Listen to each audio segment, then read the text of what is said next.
총선이 23일 앞으로 다가왔습니다. 4부에선 여론조사 흐름을 통해 민심과 총선 판세 분석해보겠습니다. 장슬기 MBC 데이터 전문기자, 정한울 한국사람연구원 원장 두 분 스튜디오 모셨습니다. 어서 오세요. 안녕하세요.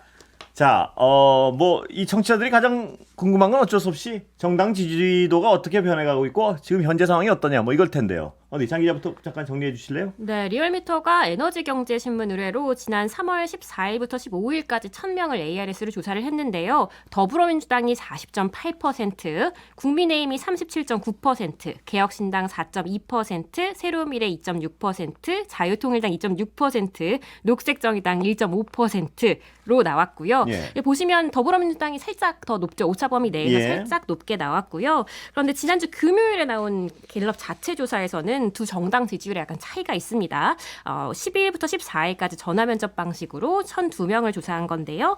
국민의힘은 37, 그다음에 더불어민주당은 32, 그다음에 개혁신당 2, 조국혁신당 7, 그리고 나머지 새로운미래와 녹색정의당, 그리고 진보당, 자유통일당은 1씩 나왔거든요. 예. 자, 이렇게 보면 리얼미터에서는 민주당이 조금 더 높고요. 예.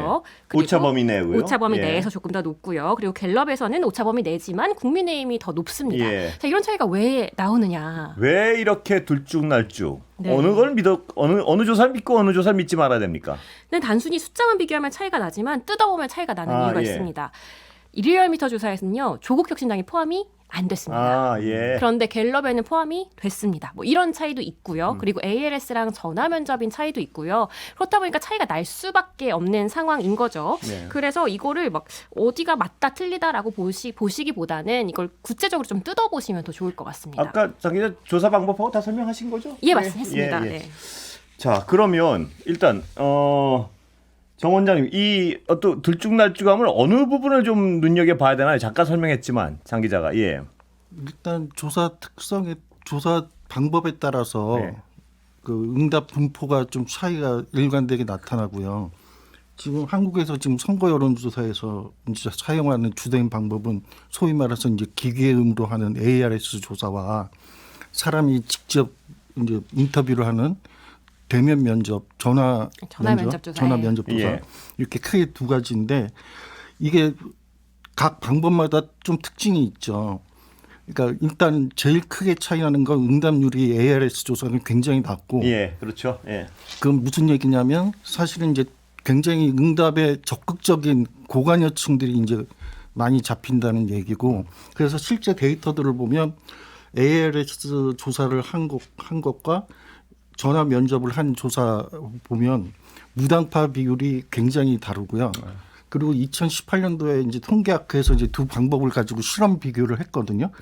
그러면 가령 국정 지지율에서도 ARS 조사에서는 굉장히 양극단에 매우 잘못했다, 매우 잘했다. 양극단에 있는 사람들이 거의 절반을 넘을 정도로 극단적 좀 강한 의견을 가진 사람들이 과대대표되고, 전화 면접 조사는 상대적으로 무당파 비율이 높고 예. 그러다 보니까 예. 중도층들이 많고, 근데 지금은 무당파 비율하고 민주당 비율이 서로, 그러니까 무당파 비율이 높아지면 상대적으로 국민의힘 지지율은 안정적이고, 무당파 비율이 높은 조사에서는 민주당 지지율이 낮게 나오고, 예. 반대로 민주당 지지율이 높게 나온 조사는 무당파 비율이 낮고.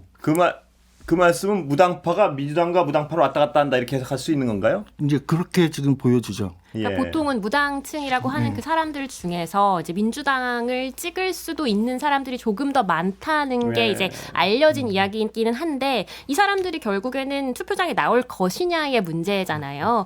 그래서 제가 정리를 하나 해봤는데, 그러니까 이번에는 그 무당층 이외에 진보, 중도, 보수라고 주관적 이념을 예. 답을 하잖아요. 이 중에서 중도층이라고 답을 하신 분들, 나는 보수도 아니고 진보도 아니요 라고 하신 분들이 어떤 지지 정당을 갖고 계신지 이제 흐름을 한번 그려봤는데, 그림 한번 띄워봐 주시면, 지금 이게 막 수치가 엄청 중요한 건 아니고요. 23년 12월 이후 중도층 표심이라는 그래프 띄워주시면 되는데, 이게 뭐 흐름이 그러니까 정확한 숫자가 중요한 게 아니라 흐름이 그렇죠. 중요한데요. 그러니까 보시면 지금 국민의힘과 더불어민주당이 중도층에선 꽉 물려있는 상태입니다. 누가 앞선다고 이야기하기가 조금 어려운 상태인데, 그게 언제부터 그랬냐면 2월에 공천 이제 민주당 쪽에서 이제 이슈가 많았잖아요. 그러면서 국민의힘은 살짝 이제 선거 가까워지면서 결집하는 그런 모양새를 보였을 때고, 민주당은 그때는 살짝 내려가면서 그때 이렇게 꽉 물린 다음에 그 다음부터는 이제 움직이지 않고 있는 상황이라고 보여요.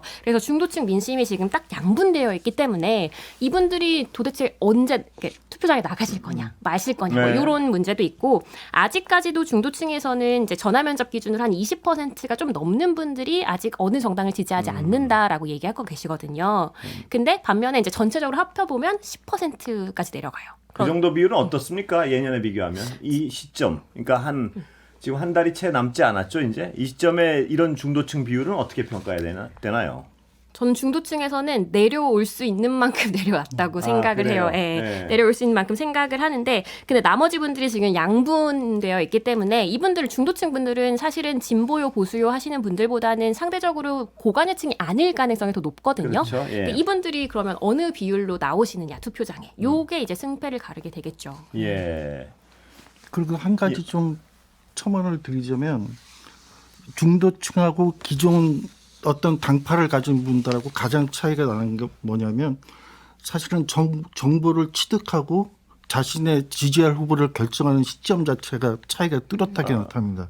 그러니까 당파가 내가 진보고 보수인 사람들은 역대 조사를 해보면 이미 투표일 전으로부터 한 달 이전에 자기가 지지할 후보를 결정하는 그렇죠. 반면에 중도층인 분들은 선거 운동이 본격화되면서부터 선거 관련 정보를 취득하기 시작을 하고, 저번 대선 같은 경우는 선거 일주일 남기고 결정했다는 사람들이 중도층의 한 58%가 그렇게 일주일 남겨두고 결정을 했다고 얘기를 하거든요. 그러니까 최근에 민주당의 악재가 있었는데, 그 공천 파동과 관련해서 사실은 지금 여론을 보면 그 분위기라고 하면 사실은 국민의힘 쪽으로 아까 보여주신 그래프상으로 보면 역전이 되느냐 마느냐가 사실은 관심사였는데, 사실은 그 최근 데이터들을 보면 그게 딱 그렇게 멈춰서 완전 이제 경합구도로 지금은 경합구도로 정리가 된 느낌이고, 그랬던 주된 이유 중에 하나가 공천 파동이 중도층한테 미친 영향이 좀 제한적일 수밖에 없었던 게, 중도층이 사실은 지금 양당의 예비 선거 과정까지 막 관심 있게 들여다보고, 정치였던 관심이 덜하다 보니까 그러니까 이제 본격적으로 선거가 되면서 자기 지역의 후보가 누군지도 알고, 중도층은 지금부터 들여다보기 시작했다 이렇게 볼 수 있는 건가요? 그러니까? 저는 이제 그렇게 생각을 하고, 그렇기 때문에 사실은 그 이전까지의 공천 파동이나 이런 영향력이 좀 제한적일 수밖에 없었다. 근데 저는 이번에 뭐 중도층은 더 느릴 수 있는데 나머지 분들은 조금 일찍 더 결정을 하셨다라는 생각이 들어요. 왜냐하면 신당이 이제 선택지에 들어오면서, 그러니까 개혁신당이나 아니면 새로운미래나 이런 12월부터 창당 이야기가 있었잖아요. 근데 그러면서 약간 뭐라 그럴까요? 막 위기감을 느끼신 분들도 있는 것 같고, 그다음에 신당으로 마음을 미리 정하신 분들도 있을 것 같고, 그래서 한 1월 초부터 무당층이 기본적으로는 많이 줄기 시작했거든요. 근데 이거는 3개월 전이잖아요, 투표. 그러니까 굉장히 빠른 속도예요. 무당층은 좀 느릴지 모르겠지만 전반적인 속도는 좀 빨라졌다. 그렇다면 우리 MBC는 특이하게 패널 조사를 하고 있지 않습니까? 네네. 그 추세선의 변화는 어떻습니까? 각 당의 어떤 지지자들 중에? 사실 패널 조사에서는 큰 변화는 없습니다. 그래요? 네, 패널 조사에서는 일정하게 유지되고 있단 말씀인가요? 네, 그동안 뭐 일정하게 여러 가지 일이 있는데도 불구하고 그냥 일정하게 유지되고 있다. 그 지지율 차이가. 제가 아까 말씀드린 그 결집이 1월 초에 나타난 겁니다. 그러니까 1월 초에 양당으로 결집하실 분들은 다 결집을 하시고, 신당으로 마음을 바꾸실 분들은 바꾸시고, 그 뒤로는 거의 변화가 없는 상태예요. 2달째. 그래서 고관여층들이 패널 조사에 많이 표집이 되다 보니까 이분들은 이미 마음을 한 3달 전에 정하셨구나. 그러니까 우리 투표 3달 전에 정하셨구나라는 생각이 많이 들었고, 그 데이터를 보면서. 근데 요즘 이제 많이 나오는 게 각 지역구별 여론조사가 많이 나오잖아요. 저희가 이 여론조사들을 이제 취합을 해서 3번 이상 나오는 곳들은 이제 이곳이 얼마나 어느 쪽으로 기울었나, 어느 쪽이 더 유리한가를 추정을 하고 있는데, 저희가 총 22군데 정도를 추정을 하고 있습니다. 지금 띄워드린 거 보시면 이제 뭐 색깔이 진하게 칠해져 있는 곳들은 저희가 추정값을 내는 22곳에 해당하는 거고요.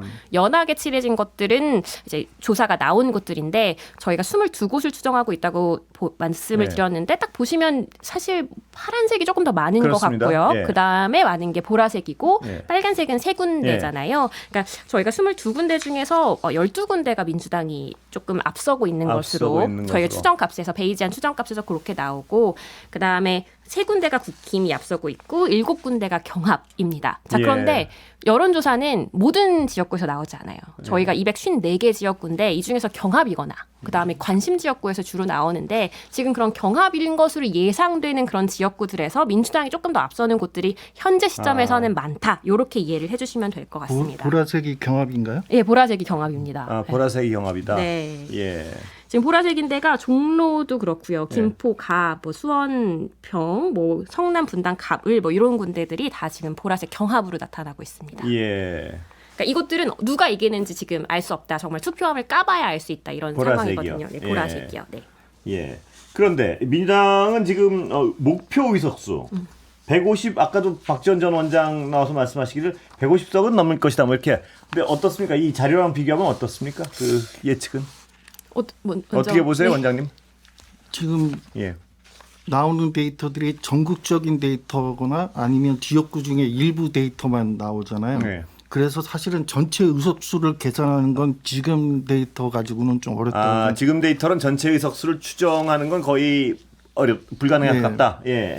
근데 저희가 지금 122군데가 수도권 의석이잖아요. 예. 근데 수도권 의석으로 왔다 갔다 거린다 뭐 이런 얘기들을 많이 하는데 서울이 48군데, 경기가 60군데, 그리고 인천 14군데에서 예. 총 122군데예요. 예. 122군데인데 이 중에서 아까부터 말씀드렸다시피 격전지랑 관심지 위주로 조사가 반복돼서 나오기 때문에 이 중에 한 번이라도 조사가 나온 데는 45군데밖에 안 됩니다. 예. 근데 3분의 1 정도인데 이 중에서 국민의힘이 오차범위 밖에서 이기는 조사가 나온 데가 4군데입니다. 예. 그러니까 상당히 적은 거예요. 근데 거기가 어디냐면 나경원 후보와 류삼영 후보가 붙는 동작을, 동작을. 그다음에 안철수 후보와 이광재 후보가 붙는 성남 분당 갑, 예. 그리고 김성교 후보와 최재관 후보가 붙는 여주 양평, 그리고 김영진 후보와 박문규 후보가 붙는 수원시 평, 이렇게 예. 4군데입니다.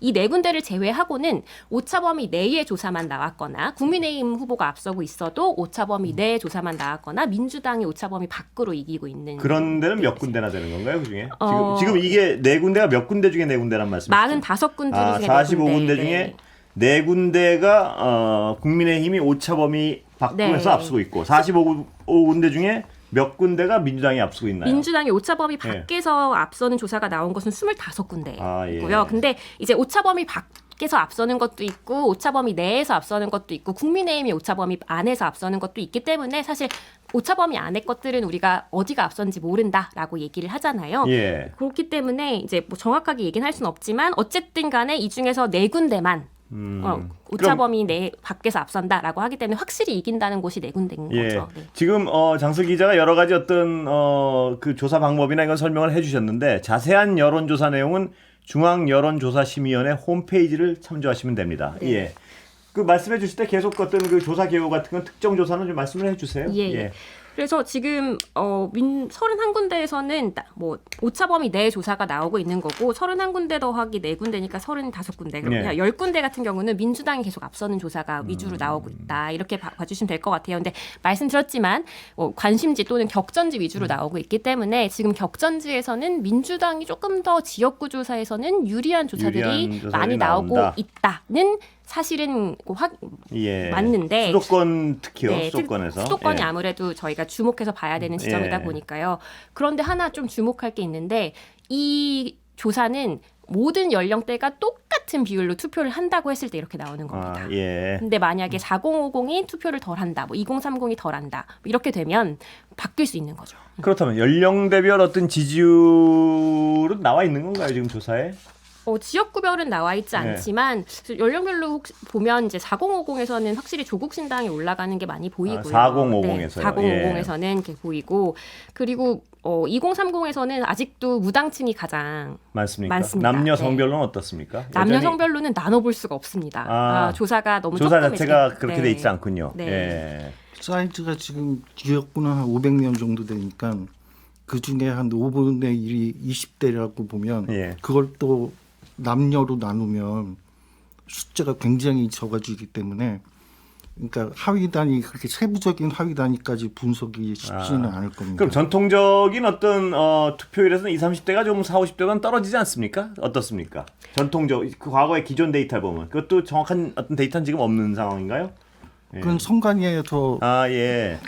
투표율을 분석을 하고 있으니까 발표를 하고 있으니까 역대 세대별 투표율을 보면 말씀하신 대로 5060이 투표율이 높았고 예. 2030이 낮았고 그래서 2030 투표 안 한다고 상당히 공격적인 표현들도 하고 예. 이제 그랬던 기억이 나는데 이게 한 번 바뀌었던 게 언제냐면 2016년도 17년도 촛불 탄핵을 거치면서 2030 세대에서 투표율이 로켓처럼 급상승했거든요. 그렇습니까? 예. 그러니까 그때는 40대보다도 오히려 20대 투표율이 높아지기도 하고. 그럼 그때 이후로 2030의 어떤 투표율이 고착화됐나요? 아니면 그때 이후로 다시 떨어졌나요? 다시 지금 떨어지는 추세죠.